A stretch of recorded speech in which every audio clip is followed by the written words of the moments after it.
Ella Cummings, Brandy Hammond, parents Butch and Brenda Hammond,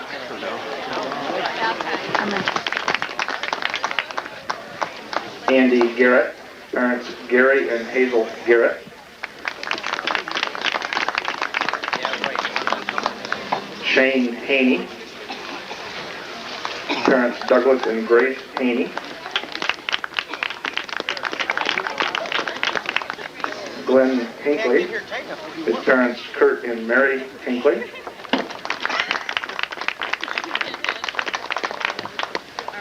Jason Jones, his father Dale Jones,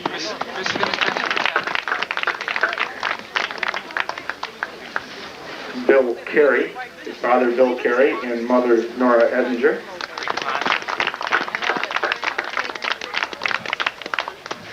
Mike Cabasa, parents Bruce and Joan Cabasa,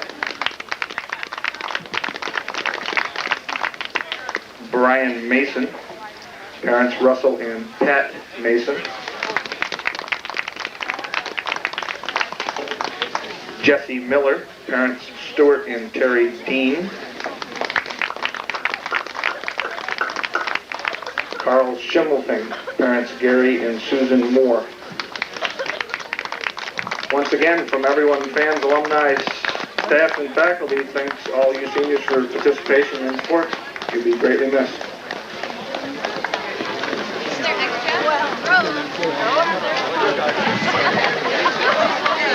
Everyone please rise and face the flag for the Star Spangled Banner. The officials for today's game, Don Vocarius, Lou John, Del Champion, and the referee is Mike Stacker. Frankly, it's blowing out of the southeast, Tom. It's not warm like you'd expect. Oh, well. But here we go. Brian McLean ready to kick it off for Lansing. And the ball going off to the far side, and it's taken at the 12-yard line by number 24. That is none other than Justin Baker. Justin gets a little bit of a return on the play, but not very much. Jason Jones in on the coverage right there. The ball was taken out right above the 22-yard line, and Baker didn't have much room to run at all as Jason Jones made the big hit and downed him right around the 23-yard line. Well, we saw the wishbone last week, and we're going to see the wishbone today. That's what Groton likes to run as well. So we'll see what happens. Tim Newton will be the quarterback, and the fullback in the offense will be Kevin Wing. Tailback is Josh Hall. They are the main backs to keep an eye on. Also in the backfield, though, number 44 is one of the two tight ends as well. Jeremy Bartholomew is the other back in this backfield. And opportunity to the right, and quickly, nowhere to go. Right off the bat, Bill Carey says hello to his counterpart, quarterback Newton, and sacks him for a loss. Bill Carey jumped through the line there from his linebacker spot, got right in the face of Newton and hauled him down for a nice 4-yard loss on the play. So it'll be second and about 14. The ball back at the 19-yard line. Groton, a lot of yards to make up in a hurry. We said seniors honored today, their parents introduced. We see that tradition at just about every high school as you work your way around. So again, Newton brings him to the line. Second and 14 for the Groton Indians opening drive of this ball game. High back formation this time. Newton dropping back to pass. And again, he's going to get nailed. Down he goes again. Quarterback Newton. That was Michael Braid coming up from his right end position. Braid went right around the outside of his man and found himself in the backfield. Newton was looking to throw the ball downfield to the left, but he didn't have time as Braid was right in his face. 2 plays, 2 losses. That time they lost about 5 more on the play time. Max Carey in on the assist as well. And we saw this last night for our defense on the offensive opening. The ball now back to the, well, we'll call it the 13-yard line. A loss of 6 on the play, so it makes it third and about 20 for the Groton Indians. They showed the passing attack last week, and I think they want to try to get to that again. Matt Collar is their wide receiver they usually look for. This time going to go into the, again, a tight formation, double tight ends, wing, wishbone formation. Once again, Newton calling signals, and we've got contact this time. I think Schimmelfing, they might have drawn him off sides. He made contact, I believe. Newton, very nice job with a hard count that time. It looked as though he was almost attempting to draw the Lansing defenders offside. It wasn't the first yell that got him, it was the second one, and I think it was Schimmelfing that jumped, and it is going to be a 5-yard penalty against Lansing. So give them 5 yards back, but it makes it still third and 15, so still a long ways to go for the Groton Indians on this cold Halloween Eve, pretty much. It's a good thing to call that. I guess the Groton Gremlins, we said, did get the scoreboard. But some of us are prepared. We do have our trusty timer here. We'll at least have a ballpark figure of where we are in this ball game. Well, time is being kept on the field and right here on top of the concession stand by Tom Bartanian. He's got himself a stopwatch in his hand, and that's the only clock we have to work with. We'll be close. So we're going to go to a double slot to the left side for Groton this time. Power is just a straight I formation. Newton again calling signals for the Groton Indians. 3rd and 15. And they go to the first back through, and nothing doing at all on that carry. I believe was that was number 32. That was Kevin Wing, the fullback. Wing carried the ball that time. It was the first handoff of the day for Newton. As soon as Wing got the ball, Max Carey was right there. The ball went to Wing, and Carey was right on the spot immediately, and they knocked him there for no gain on the play. And apparently not thinking much about the punting game here. The Lansing receivers not very deep, all standing inside their own 50-yard line. Jeremy Bartholomew, a high snap over his head, gathers it in, gets the kickoff. Not a real good kick. It's going to take probably a Groton bounce. It's just kind of a roller, and it is. And it rolls out to the Groton 45, where it is down to the Bobcats. A powerful offense setting up in real good shape. 1st and 10 at the Groton 45. Yeah, that was a nice play by Jeremy Bartholomew. That snap was up over his head. He was able to tip it and knock it down, and then he collected the ball, was able to get a left-footed kick away, and fortunate roll because the ball bounced about the 30-yard line, but it rolled another 15 yards out to the 45, where Lansing takes over 1st and 10. So we said the Bobcats, their first offensive possession of this game as well. They're going to set it up 1st and 10 at the Groton 45-yard line. Bill Carey bringing the team to the line. Barker and Kessler, the backs. We've seen them most of the year, and they're going to option it. Here comes Kessler to the left side, cuts it inside. Inside to the 30, inside to 35, to the 30. He's going to go to the 10, cuts it back, 5. Touchdown, Kevin Kessler. One carry, 45 yards. Bill Carey took the snap. He pitched the ball to the left very quickly to Kessler. They had 2 receivers lined up on the inside. Great job blocking upfield by Miller and Craig Foote, and there was nobody near Kevin Kessler. He got all the way down to the 5-yard line before Groton Indian was near him. He was into the end zone. A one-play, 45 yards, touchdown Lansing. And I hate to say he was going to go all the way, which I did. I tend not to do that. He almost got caught at the 5. But a nice move. Kessler puts it in the end zone. Lansing on top. 6-0. Unofficially, 8:45 to go in the first quarter. McLean rating to try to put up the extra point. The snap is up. The kick is up. And the kick is good. So Lansing on top 7-0. Jesse Miller, of course, the holder again on the extra points. Lansing quickly, one play on the board, and they lead. Well, I'll tell you, this Groton team probably didn't want this kind of a start. They really struggled on offense when they had the ball in their first possession, or barely able to get the punt away that time. Lansing took over in great field position of 45-yard line. All it took was one play. Kessler able to get outside easily, came scampering down the sidelines. Again, some good blocking out front by Craig Foote and Jesse Miller, and it's touchdown Lansing. Run by Kevin Kessler.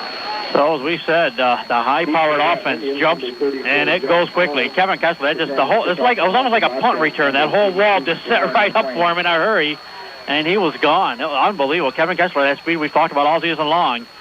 And as we said, Ed Redmond very happy coming into this game once again. They had a week actually to rest too, but they were healthy after their last game.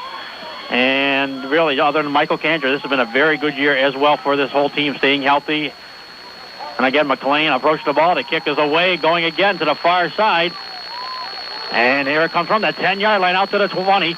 Cuts to the 25, and maybe, I'm waiting to see. It's just kind of like a pile there, kept going. And finally, Justin Baker is brought down at around the 25-yard line. It's just a long wall, and they kind of like, the 25 was like the barrier, and they all kept going to the right then after that. Moving like a rugby scrum. Several Groton players trying to push Baker along, several Lansing players trying to pull him down. And the result was that the pile was moving sideways instead of forward or backward. But finally, Baker tripped up right outside the 25-yard line. 1st and 10 from about the 27-yard line. Yeah, we talk about those Lansing Bobcat fans all the time, but Groton, a nice contingent on the far side as well, keeping an eye on what's going on. I see Ron Vitacor from Clyde's event has got the video camera rolling, too, up on the hill. Nice shot, too. Red against blue today.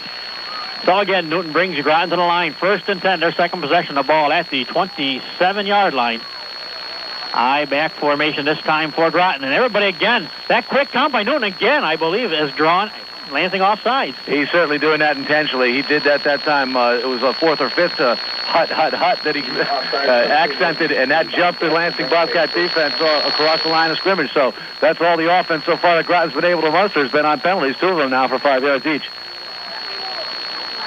So it'll be a 1st and 5 now for the Groton Indians. Their second possession of the ball game. Newton again bring him to the line. They're going to go again with the I formation. They actually got out here on a slight wing as Bartholomew, kind of on odd stance. You do see a little bit more. He's facing perpendicular to the line of scrimmage as he awaits the snap as well. And now they give it to the second back. That is Josh Hall. Hall, a nice haul over the 35 out across the 40 down to about the 41-yard line. Josh Hall comes into this game with 960 yards. He's been the leading rusher for Groton all year long. 960 yards, a lot of yards. They'd like to get him over 1,000, and that's a good start for him. That's his first carry. Picked up 7 yards on a play. First and 10, Groton. So the ball placed down at the 41-yard line of Groton. A nice little drive start this time for them. As we said, they are not going backwards. This time they are going forwards. A lot of seniors on the Groton team would love to repeat a performance from 2 years ago where they came over here and won at Lansing. Newton calling signals this time split backs in the backfield. And they're going to pitch it to Hall going to the far left side. And quickly in the backfield, hauling him down, number 23, Brian Mason. Brian Mason playing very effectively from his right linebacker spot. Jumped up to the backfield. Looked like Hall had the speed to get around him. But a nice open field tackle by Mason that time. Got him around the ankles and hauled him down for about a 1-yard loss. So the ball back now actually touching the 40, so we'll give him that loss. So one will be second and 11 yards to go for the Groton Indians. At least the wind has died down. It has died a little bit, but as soon as we say that, I'm sure something like rain or snow is going to start coming. That's what they were calling for. They said late afternoon. I hope they're right. Like late afternoon, about 4:30 or 5 o'clock would be real nice. Anytime after we get out of here. Second and 11 for Groton. Newton brings him to the line. This time Bartholomew coming out in motion to the right. Hands it off again to Hall. Hall with a spin move out across the 45. Spins again out, just near the 50-yard line, just short of the first down markers. Another nice run by Josh Hall. Gutty running by Josh Hall, showing a lot of power. He got hit at the line of scrimmage by Kevin Kessler. Kessler hit him hard, but Hall just spun away from him and was able to break the tackle. Got hit about 5 yards further down the field. Was able to break that tackle before he was finally hauled down and just barely right at the 50. So a big 10-yard pickup for Josh Hall in that carry. So it'll be third and a long yard to go for the Groton Indians. Down about 5:45 unofficially to go here in the first quarter of play. I said the scoreboard clock now working will be somewhere in the neighborhood at least of some semblance of when the quarter will end. Newton again calling signals. Wishbone formation this time. All three backs in the backfield along with Newton calling signals. And again, they jump. They get the encroachment. They'll get the 5-yard penalty and a first down. That's the third time in a game for Lansing. I think they're a little over-anxious. I think Coach might want to tell them to keep their eye on that football. Don't try to anticipate with that snap count. Newton, very, very effective. I haven't seen Newton play this year. I wonder if he's had a similar success earlier this season against other clubs. But Lansing certainly biting that hard count of Newton. And that's exactly what Stu Dean is doing. He says, as the whole team was looking over here for the defensive signal, he's just sitting there putting his hands down towards the ground in that motion saying, like, just relax, wait for the ball and go after him. So another first down for Groton. Now they're in Lansing territory. First and 10 at the 45-yard line. I formation this time, actually to split back way out to the side here. Now coming in motion, that is Baker coming right towards us. Now a screen pass back to Baker. It's going to be a halfback option. Going downfield right there. Jesse Miller with the interception at the 30-yard line. The pass intended for Matt Collar at the 30-yard line. Miller read it perfectly, picked it off. That ball intended for Matt Collar, like you said, but underthrown on the play. There was a little bit of pressure on Baker. He came in motion backwards, and the throw went backwards to him, so he had plenty of room to throw the ball, and he stood up and threw it just as the Lansing defenders were about to sack him, and the ball did not get off cleanly. It was a lame duck up there in the air. Jesse Miller playing center field, came down right underneath it, almost broke free for a nice return, but as it was, he was hauled down at the 35. And also that ball, a little hanger into the wind as well. Carey brings him to the line. I formation, Kessler in the deep back spot. And again, they're going to go to Kessler. He's going to try the right side this time. Nothing doing it all on the play. Number 51, Dan Donlick, one of the strong linebackers on this Groton team. Donlick jumped through the line of scrimmage, got 5 yards deep in the backfield, was able to wrap his arms around Kessler and haul him down. Nice defensive play by Donlick.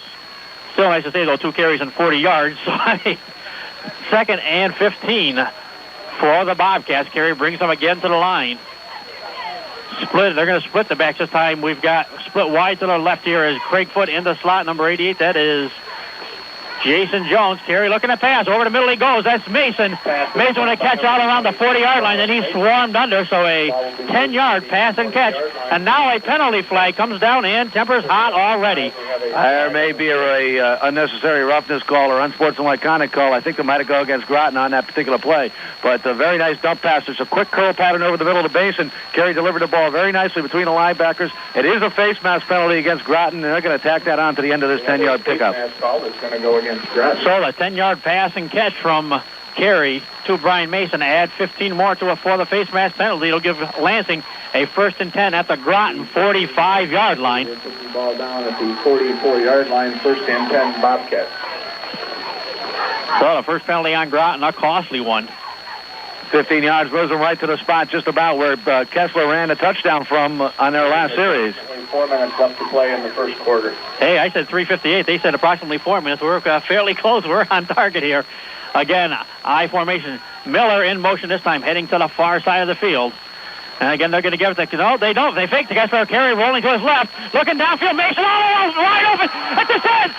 5. Touchdown! That's the third time we've seen that play work for Lansing. Brian Mason goes from the right side all the way across the field on a deep slant pattern. Carey takes a snap and rolls to his left, throws against his body, downfield. There's Mason wide open, makes the catch. Nobody near him. Touchdown, Lansing. So already with about 3:37 to go here in the first quarter, Lansing on top now by the score of 13-0. Again, Jesse Miller getting down ready for that extra point attempt. Brian McLean, the kicker, Miller, the holder.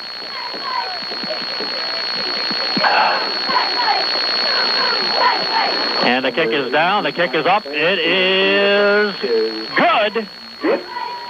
So the score now, Lansing 14.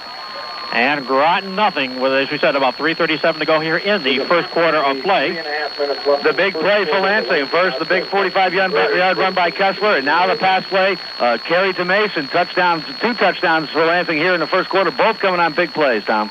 Unbelievable, too. Brian Mason, you looked up when the pass went up, you looked to see who the receiver was. You saw Mason there. He was behind the entire Groton secondary, just saying, get the ball to me.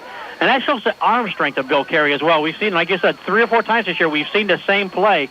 He throws that ball away from his body, rolling to the left, and being a right-hander, throwing it kind of back off away from his body. And it takes a lot of arm to do that. It also is a difficult pass to throw accurately, and he throws a beautiful tight spiral. That ball launched about 35 yards in the air. Mason got it right about the 10-yard line, and all he had to do was dance in the end zone from there. But a very accurate, very effective pass from Bill Carey. He's 2 for 2 on the day for 55 yards and a touchdown. And, of course, that's why Bill Carey is on the Empire State team as a catcher and for the Bobcats as well. He's got that strong arm. McLean again with a hitch and the kick. I like that hitch he's got. Comes down to to number 35 at the 15. He brings it out across the 25-yard line. That is Bartholomew, and then he's swarmed under again by the coverage team of Lansing. Michael Braid was in there to make that tackle that time on the coverage. But I tell you, I'm very impressed with McLean's kickoffs here. He's kicked the ball 3 times here in the first quarter, and all of them have sailed right down to near the 10 line, or inside the 10-yard line, and they've been nice, high, rotating kicks, and then on the extra points. Very effective looking is Brian McLean with his foot today, as effective as we've seen him all season long. I've never noticed McLean on these kickoffs all season long, though. He actually got that little hitch jump as he gets near the ball, too. I know that's it seems to work for him, it doesn't it? Boy, he gets distance. So Groton, once again, 1st and 10. This time the ball at the 26-yard line. Wishbone formation. Newton again bring him to the line, sets him down. Groton looks to get the offense cranked up here. Again, the Bobcats jump, but they hold on to positions this time. Again, Hall with a carry. Spins out to about the 27, 28-yard line before he's taken down. Actually, they're going to mark it at the 29, so a gain of about 3 for Josh Hall. Again in the backfield was Bill Carey. This time he got him low. He got Hall low. Hall tried to break free, but Carey held right onto his leg, right by the ankle, and yanked him down right about the 28, 29-yard line. 2-yard pickup for Josh Hall. So they are going to mark the ball at the 28-yard line. So a 2nd and 8 for Groton, down to about 2.5 to go here in the first quarter of play. Tom Vartanian and the frigid Ted Hennessy. Bruce Cutler, enjoy it. You're back in a nice, warm studio. The only thing cold to me right now are my toes, Tom. And again, the wishbone formation to give it to Hall. Hall finds a big hole right the middle. Barrels out across the 35. Taken down about the 40-yard line. A 1st down for Groton. 12-yard pickup that time by Hall. A very nice pitch fake by the quarterback, Newton, and there was a big hole over the right side for Josh Hall to pull through. They gave him the ball, and he didn't have anybody touch him until he was about 5 or 6 yards beyond the line of scrimmage. As it was, he's down right at the 40, 1st and 10, Groton. This must be reunion day, too. I think a lot of the former Bobcats, I don't know a lot of the names anymore, but a lot of the old Bobcats all saying hi to each other, so we got quite a contingent turning out to watch this Groton-Lansing rivalry. I'm counting Josh Hall's yardage. He's got 30 on the game so far, another 10 yards, and he's going to break that 1,000-yard mark for the season. So, 1st and 10 for Groton. This time the ball marked down at their own 40-yard line. Single back in the backfield this time, tight formation. Everybody else flanked to the right, and again, they jump. David Barker waiting to make the tackle for the ball was snapped. They may call this one on Newton, Tom. I saw him bob his head, and that head bob is not supposed to be allowed. And they are calling a false start on the Groton Indians, and at this time it goes against Groton. So Newton bobbed his head as if he was expecting the snap. The ball did not come. No one from Groton jumped other than Newton, but the Lansing defense saw it very quickly, and the penalty went on Newton. That's their second penalty of the game for Groton. So move it back 5 yards, 1st and 15 for Groton as they bring it to the line once again. The ball at their own 35-yard line. This time split backs in the backfield. Hall flanked to the left. And outside Newton looking to pass again. A lot of time. Gets it off to Hall. Hall makes the catch. Makes a nice move out across the 45-yard line. Boy, they had a shot at him about the 40, but one nice little deke. Got another 7 yards on the play after that. He went to the wide side of the field from his backfield spot, did Hall that time. He was about 5 yards deep in the pattern when he just stopped and curled. Newton found him easily, hit him right in the numbers, and Hall picked it up and took it upfield. But the guy who got there to tackle him was Max Carey. Max coming from the linebacker spot all the way over to tackle Hall on the far side of the field. So an 11-yard gain on the pass to Hall. 2nd down and 4 for Groton. The ball at the 46-yard line, and encroachment already. Carl Schimmelfing, he lost his balance and he went down in his stance. And as he went down, he went into the neutral zone. And again, an offside penalty called on Lansing. 1st down for Groton. Offside penalty goes. That's the 4th one of those offside penalties here in the game, Tom. We'll give the Indians a 1st and 10 at the. So the ball down to the Lansing 48-yard line this time with about just under a minute to go here in this first quarter of play. Tom Vartanian again, as we said, along with Ted Hennessy. The first quarter winding down here. And that is going to be the end of the first quarter. And the score is Lansing 14, Groton nothing. We'll take a 1-minute timeout. We'll be back with second quarter action. Again, the score after the quarter, Lansing 14, Groton nothing. You're listening to Lansing Bobcat football on AM 1160 WPIE. At Cubica. And we're back at Lansing, quarter number 2, about to get underway. Tom Vartanian along with Ted Hennessy. Bruce Cutler back at Pie Central, where he's nice and warm. And we are out here, as we said, it's overcast. The wind has died down just a little bit, but it is frigid. 1st and 10 for Groton. The ball at the Lansing 48-yard line. Single back in the backfield. They give it to him. And he cuts down inside the 45, down about to the 42-yard line. On the play, Kevin Wing. Kevin Wing is the fullback. By number 14, Billy Carey. An interesting setup that time. They got away from the wishbone. One back in the backfield was Wing. And a very simple play. They gave it to Wing, but power football all the way. We're able to move the ball up about 8 yards on the play. So it'll be 2nd and about 4 to go. Down and 4. The ball marked at the 42-yard line. Groton again looking to get their first offensive points on the board. They trail 14-0. I formation this time. Wing and Hall, the two backs in the formation. Newton again calling signals. And they give it to Hall. Hall trying to find the left side. This time can't do it. Max Carey wraps him up in a hurry. Drags him down maybe a yard or 2 on the play. Nice play by Max Carey. Again in the backfield. Gets his arms around Hall. Hauls him down. But the man who made that opportunity was Barker for him. Barker came from his defensive end spot. And went right to the backfield. He took on the first running back. That was Wing. And he held Wing right where he was. And that got in the way of Josh Hall. And because Hall got slowed up, Max Carey was able to get there and make the tackle. So the ball marked just short of the 40-yard line. So it's 3rd and then a long 2 for Groton. It wasn't my car. My car is up here by the elementary school. It was now by the high school. I guess my lights are okay. Again, Newton calling signals. I backs into formation. 3rd and a long 2 for the Indians. Here with the Hall. Hall again tries the right side. Dives inside the 40. Down near the or actually the 38-yard line. It'll be close to a first down. We're going to see where they spot this ball. It looks like they spot it just a little bit short of the first down. Based on where Hall was lying on the ground, it looked like he had it, but as it was, they marked it about a yard short. So it'll be a 4th and 1. The ball at the 39-yard line of Lansing. Groton, I believe, will go for it here on a 4th and 1. I would be surprised if they didn't go for it. Yeah, they do have an opportunity to pin Lansing back, but they're down by 2 touchdowns here, 14-0. There's no doubt they're going to go for it here. Wishbone formation again this time, and they're going to go straight ahead. Newton, I don't think he ever got the ball really very well. Now just a big pile. And he didn't get it, Tom. Number 12, Tim Newton. He went with a quick snap that time, came up the line on a first count, boom, took the ball and tried to fall forward for that first down. I'm not going to see where they spotted from here, but based on where he got hit and went down, it didn't look like he got there. The center, I believe, is number 60. That's Sean O'Connor. He was at the first down marker, but nobody else was. So the defense is held for Lansing. The Bobcats take over 1st and 10, the ball at their own 40-yard line. 1st and 10, Lansing going the other way, so the defense holds here on downs. Very tough Lansing has been on their side of the field. If the opponent comes in to the Lansing end of the field, when they get close to that goal line, this time they're only about 40 yards out, but when they get close to that goal line, that Lansing defense is stiffened all year long, and again they do here and hold. So 2 possessions for Lansing, 2 touchdowns. This is their 3rd possession of the ball game, their first of this second quarter. Carey brings them to the line. Hands it off to Barker. Barker tries, and boy, if he lost his footing, he comes shooting through that initial hole. Then lost his balance and went down to about the 46-yard line, so a gain of 6 on the play. I think Barker was surprised to find a hole there. He put his shoulder down, expected to get hit when he got to the line of scrimmage, and nobody got him, so all he could do was stumble forward for about 6 yards on the play. But a nice run by David Barker. That's his first carry of the day. So it'll be 2nd and 4 for the Bobcats. Carey again brings him to the line. Jason Jones splits wide to the right. Craig Foote split to the left. I backs in formation again for Lansing. They give it to the second back there. That's Kessler. Kessler bobbling the ball as he heads towards the line, but then powered forward for nearly a 3-yard gain. It'll be about 3rd and 1. We've seen Kessler have some trouble handling the ball lately. In the last few games, he has turned the ball over. Not in the last game that he played, obviously, but in a couple of games before that, he had a total of 5 fumbles in 2 games consecutively. So there's always a question as to whether or not that ball's going to go on the ground when Kevin Kessler holds it as a sophomore. And those are the types of mistakes that you might expect from a young fellow like him. But in the future, I'm sure that Coach Redmond will count on him to hold the ball and get his yards.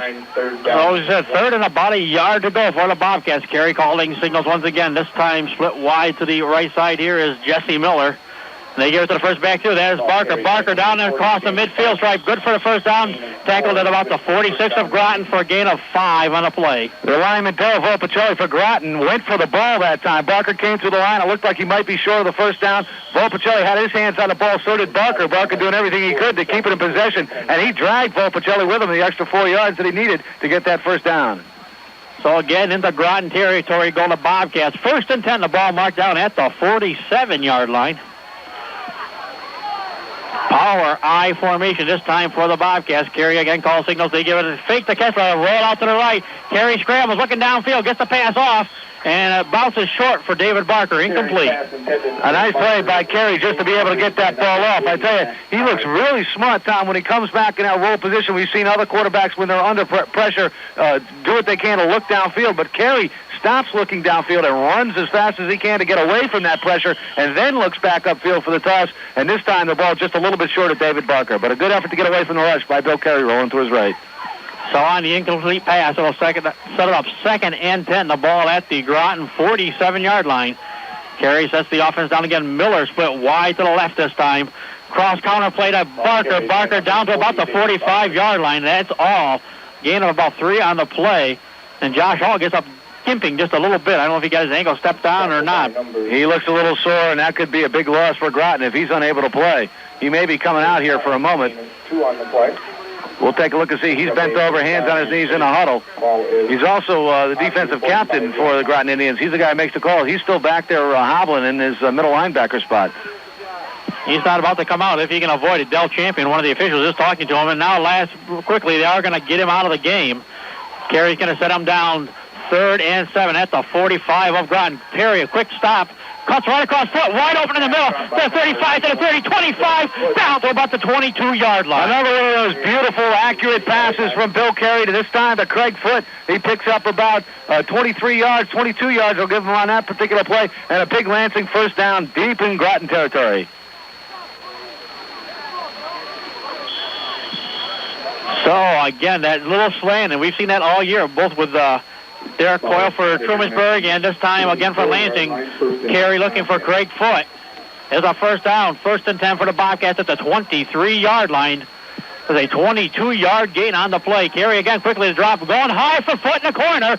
Foote makes it, catches it out of bounds at about the 2-yard line. What a catch by Craig Foote. He was right along the sideline. He had to do some dancing down there to keep 1 foot in bounds on that play. And another nice toss by Carey. This time he lofted it up on a fade pattern. Foote ran a quick out on that fade, and he was underneath it right down around the 2-yard line. So a 21-yard gain on that pass play again. Carey with these things, too. He knows he's going to pass. That's a quick 3-step drop back in a hurry. He just sprints right back to where he's going to line up, then turns around and looks for his receiver, makes the connection. So 1st and goal, the Bobcats at the 2-yard line. 4 out of 5 for 98 yards for Bill Carey. Power I formation this time. Braid the third back. They give it to Kessler, though. Kessler right out. Barker straight ahead. Barker touchdown, Lansing.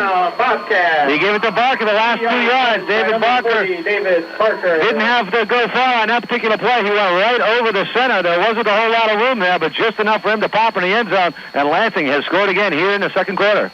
Unofficially, about 6:24 to go here in the second quarter. Lansing on top now by the score of 20-0. Again, Miller waiting the snap. McLean going to try the extra point boot once again. The snap is there. It's down. The kick is up. Almost blocked, but the kick is good to score 21-0 in favor of Lansing. Coming through that time, again, Dan Donlick almost getting a hand on that kick. What weapons Lansing has on the ground, in the air, whether they throw Kessler outside or Barker up the middle. Bill Carey has yet to run the ball himself so far in the game. We've seen him be very effective running the option, but his passing is what's getting him there right now. 4 out of 5, as I said before, 98 yards and a touchdown for Bill Carey. Those 2 passes, 23 and 22 yards to Craig Foote, really set that one up. You know what I smell, Ted? I smell some food or something, Tom. I smell chili. A little chili on a chilly day would be real enjoyable. Now you rub it on my toes or something because they're cold. I have hands. They're not the normal color of hands, but I do have. They are cold, but other than that, I'm not that bad a day out here, really, other than that. But I do feel the raindrops starting to sprinkle down, though, and that's the one thing. I don't mind the cold. We didn't want the raindrops. That's what we were really worried about, was those raindrops coming down. And right now, they're coming down ever so lightly here in Lansing as they wrap up the season of regular season play here on the Bobcats home field. Josh Hall, the deep back in this 3-back formation. And again, McLean's kick as they squibber this time, bounces off the up man. That is Wing. Wing picks it up at about his 32-yard line, brings it out to about the 36-yard line. I was talking about how effective Brian McLean has been kicking the ball today. We've seen 6 kicks, all of them good. This time his 7th boot of the day, and the ball never quite got up in the air. He kind of squibbed it just over the head of the first wave of Groton Indians, and the ball bounced right around the 30-yard line where Wing picked it up, was able to ramble 5 yards before he was hauled down. Well, his legs getting tired already. Yeah, it might be. He certainly had a lot of activity here in the first half. So, 1st and 10 for the Groton Indians. The ball at the 36-yard line. Split back this time in that backfield for the Indians. Again, Newton calling signals. Gives it a first back. Oh, Newton keeps a nice fake. Wing with the reception out across the 40-yard line. Dragged down around the 45. About a 9-yard gain on the play. Missed extra play that time. They made the fake to Josh Hall, who went left, and then a quick roll to the right by Newton. Newton, nice job finding his man Wing downfield on a short pass. About a 9-yard pickup, just short of 10 yards, so they're just short of the first down. About 5:20 to go here in the first half. You haven't heard us give the time quite as often. We're trying to keep it as best we can here. The clock not working today. The Halloween Gremlins have already struck the scoreboard here, but not the Lansing offense. Just over the 45-yard line. 2nd and not quite a yard to go for the Indians. The ball at the 45-yard line. Wishbone formation. Newton again calling signals. Going to give it to the 3rd back through. And he spins out near the midfield stripe. That'll be a first down. I believe that was Justin Baker again. Nope, that was Bartholomew on the carry. It was Jeremy Bartholomew with the ball that time. And they got just enough for the first down on that play, plus a little more. A good 3-yard pickup on the play. So the ball just short of the midfield stripe. Groton 1st and 10. We'll call it their own 49-yard line. Near the 49-yard. Groton love to get on the scoreboard here for this first half ends. They trail right now 21-0. Going Again, they're going to pitch it, and it's going to be Hall. Hall going to his right. Barrels inside the midfield stripe down near the 46-yard line. Gain of 5 on the play for Josh Hall. Jason Jones came up from his quarterback spot and made a nice hit on that particular play, but then Craig Foote came in and really laid it into Josh Hall, who's already banged up in this game, and it can't feel good getting hit by Foote that hard. So it'll be a 2nd and 5. And we have a timeout. That is the 4-minute warning. I got 3:56, so we must be in the ballpark. We're right on it, Tom. You're doing a good job keeping the time on your watch. And in terms of numbers, I've got 36 yards so far for Josh Hall in a day. That'll give him a total of 996 on the season. If he gets the ball here and gets at least 4, then he's going to be a 1,000-yard rusher for the Groton Indians. So again, Newton brings him to the line. 2nd and about 5 to go. Wishbone formation again. All 3 backs in the backfield along with the quarterback. They give it to Hall again. Hall cuts to the side. Inside the 40, to the 35. He's free. 30, 25, 20, 15, 10, 5. Touchdown, Josh Hall. Well, I said if he got 4 yards, that he'd get 1,000 yards on the season. As it was, he got 45 yards. But there is a flag on the play. They may be pulling this one back, Tom. I think they are. They're going to negate the touchdown, but I don't think that'll negate the yardage for Josh Hall and his 1,000-yard season. It's a clip on Groton. So you still give him the yardage off from the 45 down to the, if I remember my correct scoring when I was doing stuff up at Cornell, I believe he will get the yardage to that 27-yard line. He gets 18 yards on the play. So you'll get his 18, and that still gives him enough for 1,000. Well, congratulations to Josh Hall. It's what a shame that they had to take that touchdown away from him, too. A beautiful run there showing why he's been able to run up that yardage all season long. Josh Hall, this time bitten by a clipping call, and Groton as well now facing what I believe will be a first down in 10. It's going to be close to the first down mark. It might not. It might be short of the first down mark. It is. So I'll be waiting to see how they do. It's a 2nd down. They go from a 2nd and 5 to a 2nd and 1 on the penalty. Ball is placed at the 42-yard line. An interesting situation there. One of those strange calls. You got the Groton fans wound up over there, too, as well as the Groton players. You can hear them over here now. Well, that's 2 big 15-yard penalties for Groton. Both have hurt them badly in this ballgame. So here they come again. The Indians a 2nd and 1. The ball back at the 42-yard line after the clipping penalty. Hall again off the right side, down across the 40, into about the 38-yard line. It's a first down for Groton. He got 4 yards on that play. We only needed about 1.5 yards, maybe 2 yards for the first down. They went back to their money man, Josh Hall. They gave it to him right in the belly, went over the right side, had plenty of room to move forward about 4 yards in, get that first down for Groton. So whether he didn't have it or not on the touchdown, even if you take away that 17, I believe that's how that is scored, if I am correct. But even if we're not correct, he's got over 5 more yards. So either way, Josh Hall definitely now over that 1,000-yard mark. He'd need a big loss now to draw him back. Let's talk with the Groton statisticians here. They offered their assistance at halftime. I formation. Again, they're going to go on a fake, and here comes a blitz, and they get the pass off. Nice pass down to about the 30-yard line. That is Matt Farrell on the reception. I'll tell you what. Newton turned around to make that pass. He had Barker right in his face, but he still got that pass off to Farrell. Barker was right on him. I was surprised that Newton was able to get the ball to somebody because he saw Barker coming and had to unload the ball quickly. And what he did right there was Farrell. I was surprised at the accuracy of that particular ball because Newton was going back on his heels with Barker in his face, but he zipped the ball into Farrell and a big 9-yard pickup. So a 2nd and a very long yard, almost 1.5 yards to go, but Groton trying to get it cranked up here. The ball just short of the 30-yard line. Newton's got him on a run right now, the Indians. And again, the defensive jump. This time Max Carey jumped on the plane again. That quick count got him off sync again. 5 times in 1 half. Newton has been able to draw the Lansing Bobcat defense off sides. Coach Redmond cannot be happy about that. They just seem to be a little bit too anxious here in the fervor of the moment, and that's going to be a first down for Groton.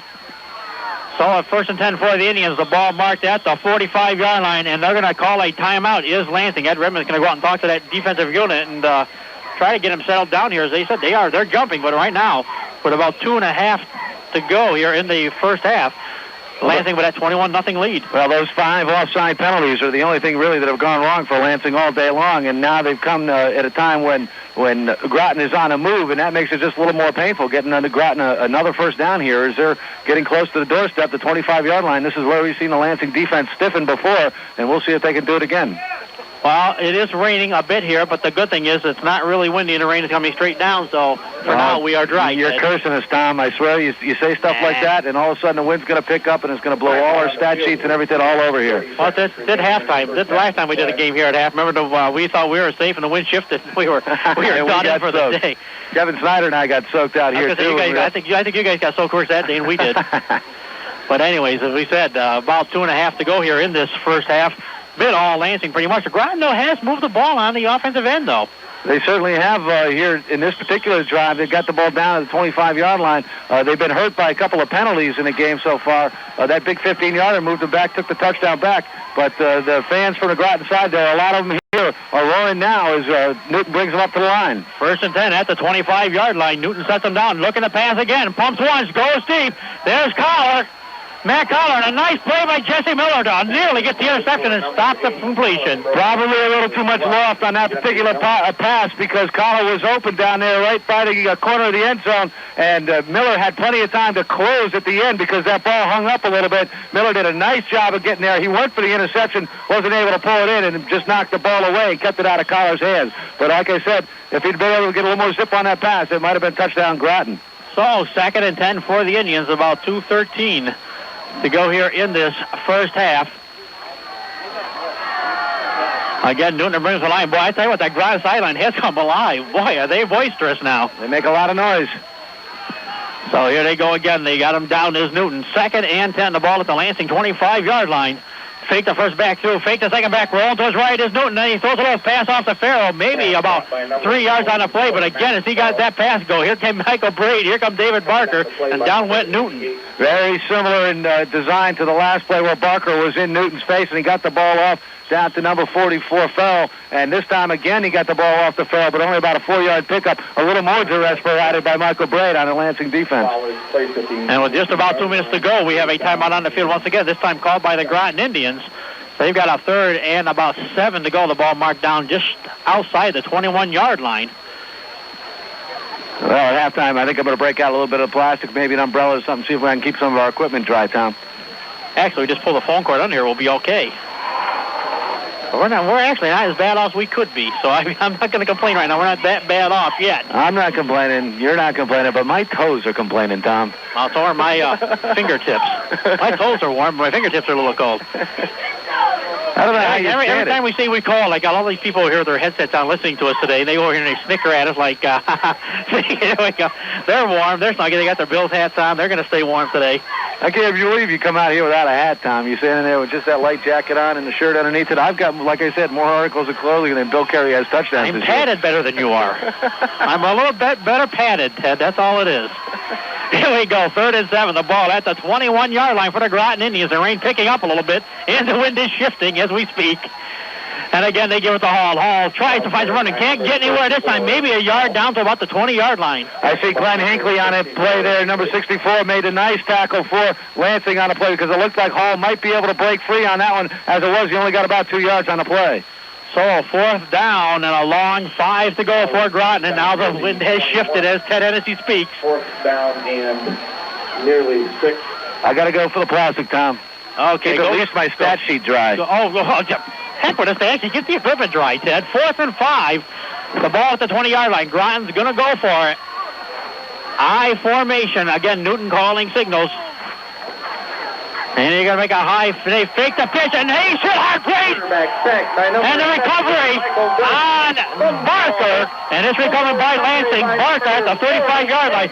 Newton turned, he got blindsided by Michael Bray. The ball popped loose. David Barker right there makes the fumble recovery. So with just about a minute to go in that first half, Lansing, a big turnover. Got to be disappointing for the Indians. They were there on the doorstep getting as close to a touchdown as they've been all day long. And boy, Michael Bray, we've seen it all season long, coming up with the big defensive play. He hasn't been necessarily the guy who's made all the tough stops up the middle, but he's certainly been the guy who's been in the face, forcing the fumbles, recovering the fumbles, and that sort of activity has been very successful for Lansing. Congratulations, Michael Bray. He has filled in very well for Michael Kanger. And they give it to Kessler. Kessler off the right side.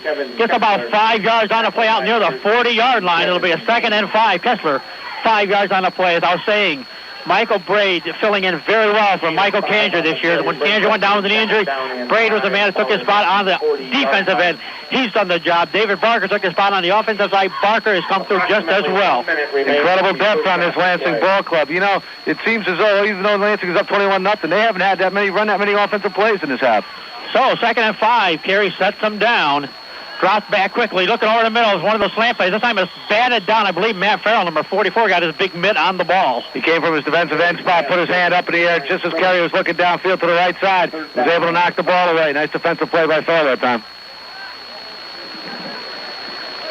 Well, my clock says the quarter's over, but Fred Cleo a few minutes ago said it was still just about a minute to go, and I was about 40 seconds ahead of him. So we might have at least one more play here before this half comes to its conclusion. It'll be a 3rd and 5 for the Bobcats. Nope, they are counting it down slowly. 3rd and 5 for Lansing. The ball at the 40-yard line. Carey sets them down, split backs in the backfield. Kessler and Barker. Jesse Miller split wide to the right. And he's going to option this time. Is Carey. He's going to run it the whole time.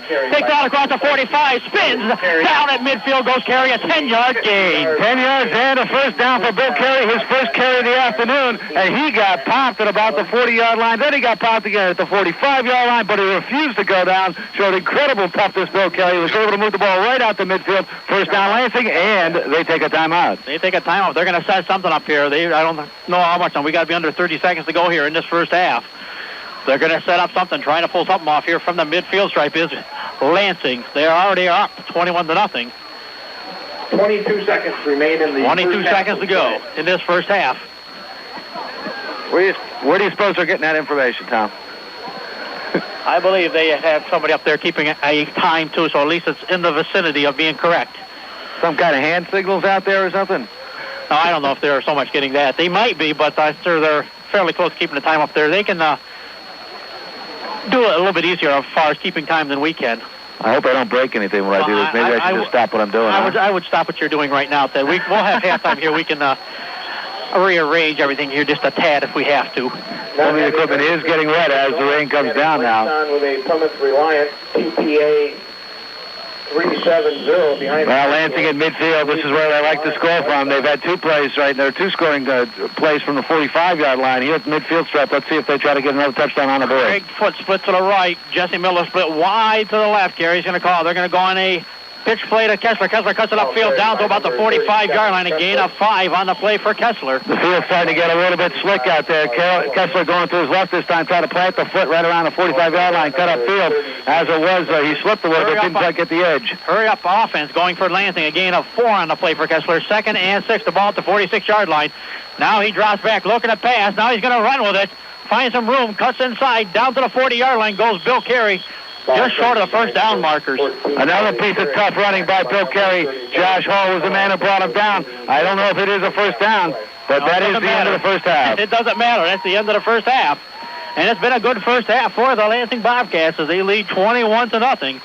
Well, when we come back, we'll take a look at some of the halftime soggy statistics. We'll do a scoring recap. Also, we'll hear from Shane Haney on today's player profile as well. So stay tuned. We've got lots coming up here during this halftime edition of Lansing Bobcat football. Again, the score is Lansing 21 and Groton nothing. We'll come back after this 90-second timeout. You're listening to Bobcat football on AM 1160 WPIE. You know, high quality professional work with Savannah coach. He's going to go over and get dry for a few minutes and find something warm to eat, I think. Something warm to rub on my toes, like I was saying earlier, Tom. I tell you, this Groton team has been somewhat smitten by penalties in the first half. They only had a total of 3 penalties, but 2 big 15-yarders. One of them moved Lansing to the 45-yard line where Carey hit Mason on the next play for that second Lansing touchdown. But another one was the one that called back the touchdown run by Josh Hall. And as a result, Groton has gotten on the board so far in the game. I was trying to figure out what you meant when you said it was the roof was leaking, but I see what you mean now. It leaks from behind us and sneaks up on us. Exactly. When I say the roof's leaking, the roof gets wet behind us, and then it slants towards the field, and as the water starts to run down, it gets some of our equipment even wetter than it already is. But we seem to have made some adjustments. It looks like we'll be able to carry this game through the rest of the half, Tom. Nice hats. I like that. Wheels hats down here. This guy's a racer. I can tell he's a race fan. So we are just about ready. Lansing actually up 21-0. They'll get the ball to start this third quarter as well. They'll be moving. We never did do our geography lesson today, Ted. No, we didn't. Groton now is going to defend the east end of the field. Lansing defend the west end of the field. Groton was going to kick off here to start the second half. Lansing get the football first. They want to put some more points on the board, I'm sure. So with that said, Groton will tee it up for the first time today and get ready to kick it off. As we said, Lansing up 21-0. They'll get the ball. And boy, a touchdown right here would pretty much put this game away quickly if Lansing could come out and score again quickly. For the Groton Indians, number 80, Matt Collar. And that's an onside kick to start this half. It skirts, and it's going to go, luckily, out of bounds. Onside attempt goes out of bounds. Kind of something you don't see at the open a half, an onside kick. Well, I think Groton really wanted that football badly. They've been shut out in this game so far. They had their best opportunity of the day taken away from them there right at the end.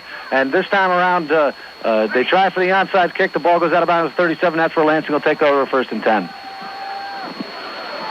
So I believe Lansing will take the ball where it went out of bounds. It didn't get back as far as at a 35, so they'll mark it where it went out of bounds at the 30. South Court right in the soccer sectional quarterfinal, score of 2-1. Oh, okay. In case you got to hear that, the Lansing Bobcat soccer team, a 2-1 winner over South Court right down at Whitney Point today, so they'll move on in Section 4 soccer play. And right now, David Barker moves right along for about 4 yards on his first carry of the second half.